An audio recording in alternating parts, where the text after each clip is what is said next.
will stand for the wounded, a pillow for the weary soul.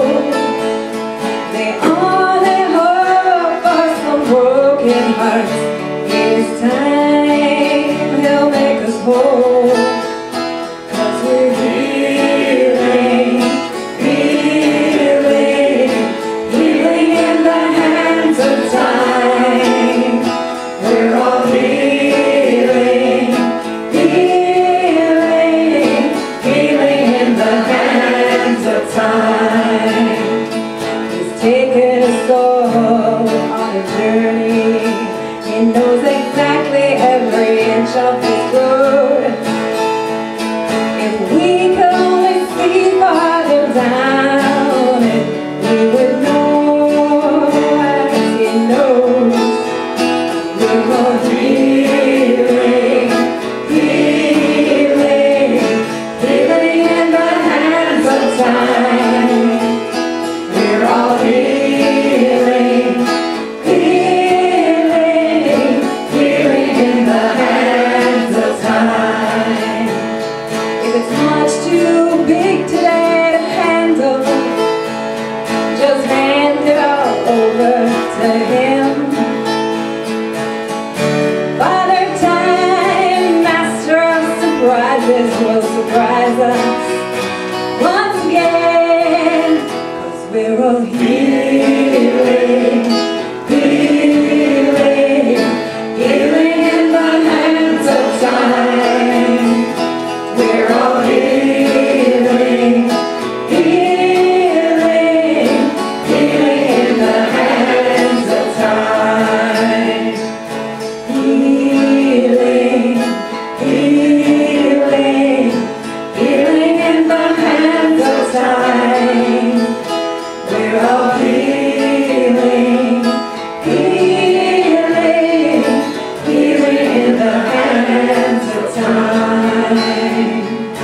Healing in the hands of time.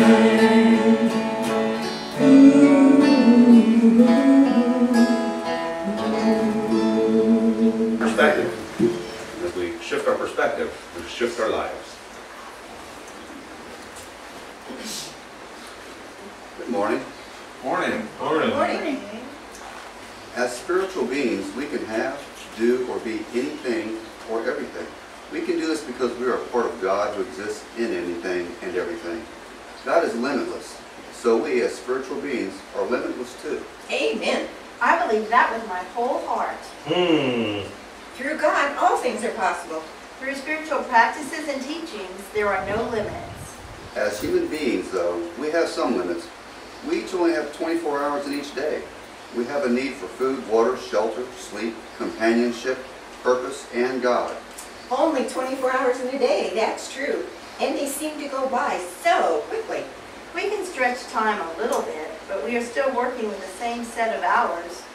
Well, of course, there are only 24 hours in the day, and we normally need to sleep for 8 of them. Take away another 8 for work, then the remaining 8 get divided up between everything else that's important to us.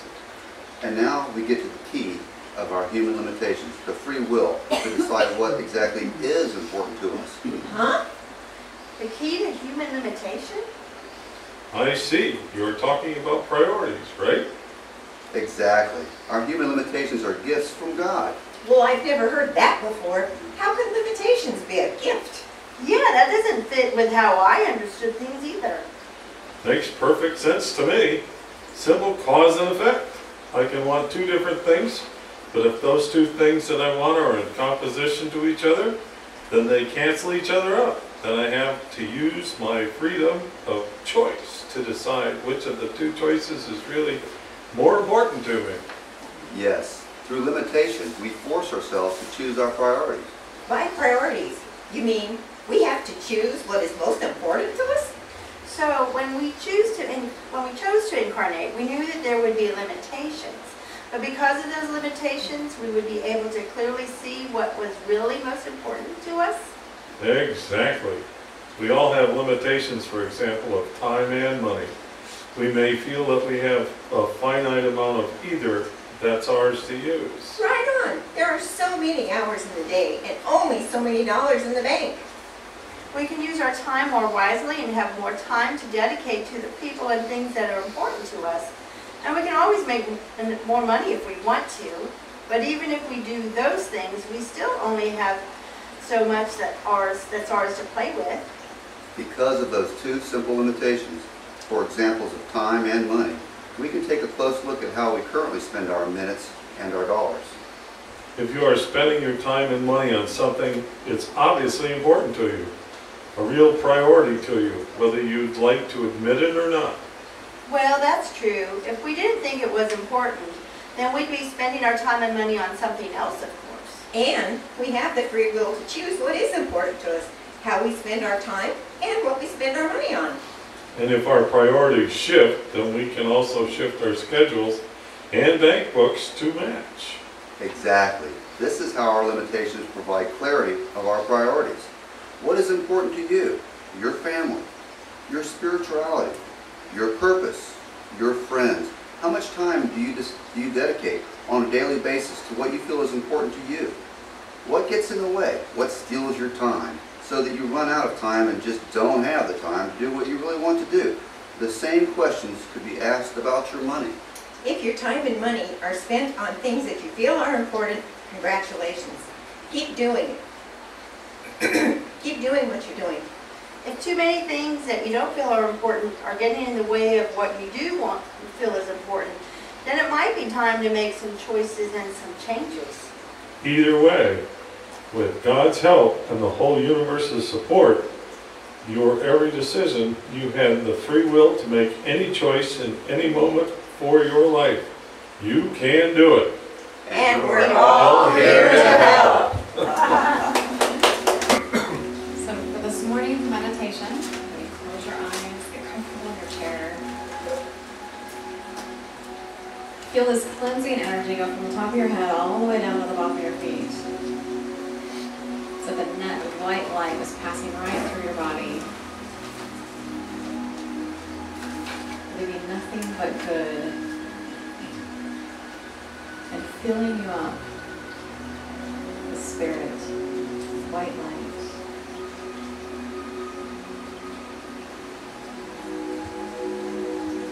For a moment, as you stand in this energy, as you connect with it, imagine yourself living your ideal life. What would that be?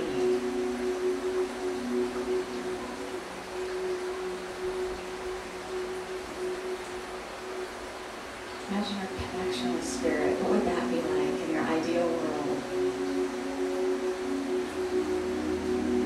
The relationships, those that are close to you, just everyday acquaintances.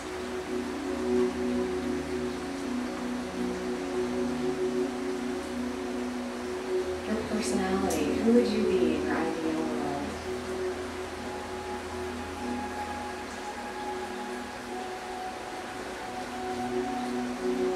Your career, your finances.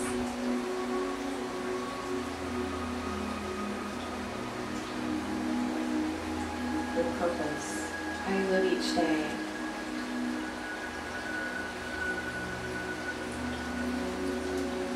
Connect with all areas of your life in that ideal world as if you're living it right now. Seeing it, smelling it, touching it, hearing it.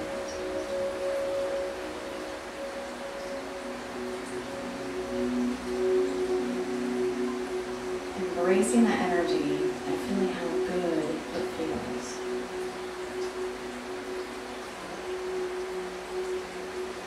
Then I want you to imagine walking into a room that's your life today. If you were to walk into a room, open the door and go inside, what would that look like? What would that room look like if you were to see your life today? Daily life. Live each week. Is it empty and bare, or is it full and crammed? Notice where you spend all of your energy, as if this room symbolizes all the energy that you spend each day. as if on the outside of this room, your dreams, your dream life is knocking at the door, ready to come in. Is there any space in here for it? Notice if you need to do some rearranging, some eliminating, some cleaning.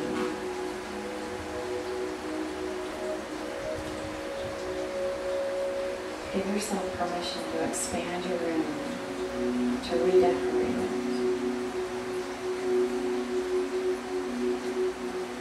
Preparing it for when you can allow yourself to open the door and allow your dreams to come in.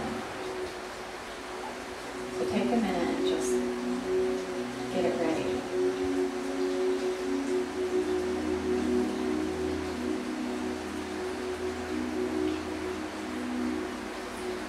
And then when you're ready, I want you to feel yourself open the door and allow that new energy to come in. Your dream life. Energy you're just walking in. To flood the space. To merge with that room. To be in that room.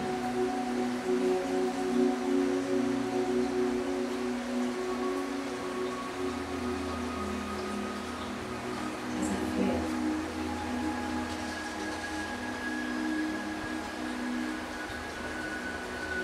Feel yourself connect with all the areas of this room.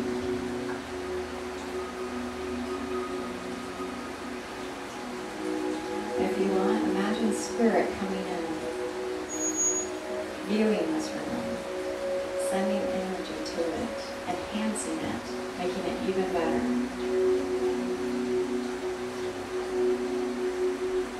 What would that look like? Feel like?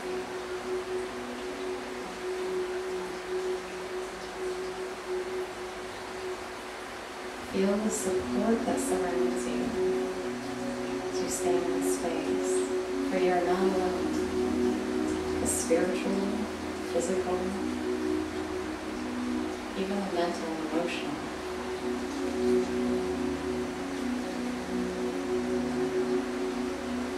You are creating good.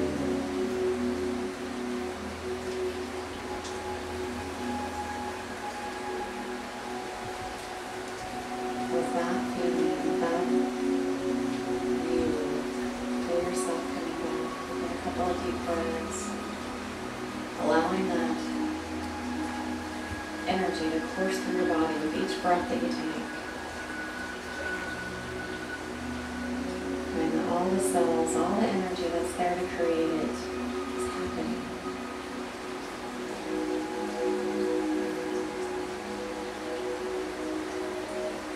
Just take a couple of deep breaths and allow it to be. And when you're ready, you can open your eyes.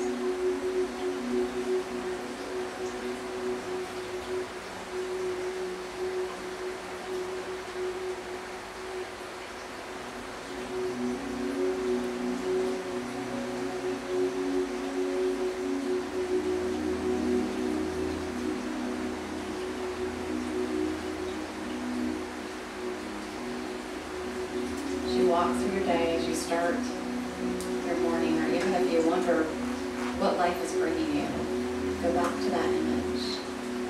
This is what's being created. Even if we don't understand the hows or whats or whys, trust it. Trust